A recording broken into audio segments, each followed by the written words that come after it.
Suffering. One of the problems about which Bhagavan was often asked was suffering. The questions were usually personal rather than academic, since it was often the experience of grief which drove people to seek solace from him. The real solace came as a silent influence, but he did also answer theoretical questions. The usual answer was to bid the questioner find out who it is that suffers, just as he would bid the doubter find who it is that doubts. For the self is beyond suffering as it is beyond doubt. Sometimes, however, on a more contingent level, he would point out that whatever makes a person dissatisfied with a state of ignorance and turns him to the quest of the self is beneficial, and that it is often suffering which is the means of doing this. The bliss of self is always yours, and you will find it if you seek it earnestly. The cause of your misery is not in your outer life, it is in you, as your ego. You impose limitations on yourself and then make a vain struggle to transcend them. All unhappiness is due to the ego. With it comes all your trouble. What does it avail you to attribute the cause of misery to the happenings of life when that cause is really within you? What happiness can you get from things extraneous to yourself? When you get it, how long will it last? If you would deny the ego and scorch it by ignoring it, you would be free. If you accept it, it will impose limitations on you and throw you in a vain struggle to transcend them. That was how the thief sought to ruin King Janaka. To be the self that you really are is the only means to realize the bliss that is ever yours. A very devoted and simple devotee had lost his only son, a child of 3.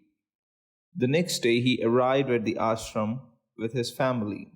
Referring to them, Bhagavan said, "Training of mind helps one to bear sorrows and bereavements with courage. But the loss of one's child is said to be the worst of all griefs. Grief only exists as long as one considers oneself to have a definite form. If the form is transcended, one knows the oneself to be eternal. There is neither death nor birth. What is born is only the body, and this is the creation of the ego. But the ego is not ordinarily perceived without the body, and so is identified with it. It is thought that matters. It is the thought that matters. Let the sensible man consider whether he knew his body while in deep sleep. Why then does he feel it in the waking state? Although the body was not felt in sleep, did not the self exist? What was his state when in deep sleep, and what is it now when awake? What is the difference? The ego rises up, and that is waking. Simultaneously, thoughts arise. Find out who has the thoughts. Where do they come from? They must arise from the conscious self. Apprehending this even vaguely helps towards extinction of the ego. The realization of one infinite existence becomes possible. In that state, there are no individuals, but only eternal being. Hence, there is no thought of death or grieving. If a man thinks that he is born, he cannot escape the fear of death.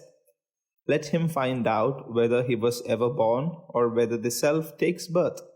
He will discover that the self always exists and that the body which is born resolves itself into the thought, and that the emergence of thought is the root of all mischief. Find where thought comes from and then you will abide in the ever present inmost self and be free from the idea of birth and fear of death.